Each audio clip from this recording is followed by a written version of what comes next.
Halo, hari ini aku mau bahas terkait pupuk yang aku pakai di kebun sekupil. Ini kompos homemade yang aku buat dari perundingan daun-daun di kebun. Ya pokoknya sampah-sampah hijau yang ada di kebun, aku kumpulkan. Tuh, ada daun terong tua. Bahkan ini ada padi yang tumbuh karena aku kan pakai sekam mentah tuh ya. Jadi suka ada padi yang tumbuh. Jadi nanti akan kita ubah menjadi emas hitam yang bernutrisi untuk tanaman kita. Tuh, masih ada sisanya. Nah, komposter yang aku pakai di rumah itu ada nih, yang pertama komposter ember. Dari sini kita bisa panen dua macam, yaitu yang pertama ya, kompos padat bagian atasnya. Kemudian dari bawah kita bisa panen pupuk organik cair atau biasa kita sebut dengan air lindi. Nih aku kasih lihat, banyak ya simpanan aku selama ini.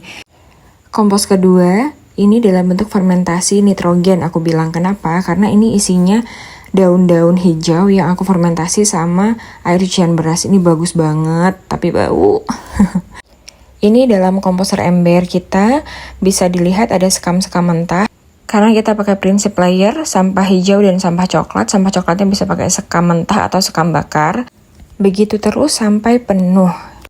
Nah, selanjutnya komposter paling males. Kalau malah cacah-cacah ya aku taruh aja di kompos bag 200 liter ini. Atau kalau kalian nggak punya komposter seperti yang tadi aku kasih lihat, cukup pakai plastik aja atau karung bekas. Jadi sampah perundingan daun itu kita masukkan layer demi layer terus begitu. Ini kan sampah hijau, sampah perundingan daun yang masih segar-segar itu namanya sampah hijau. Ini kita masukkan.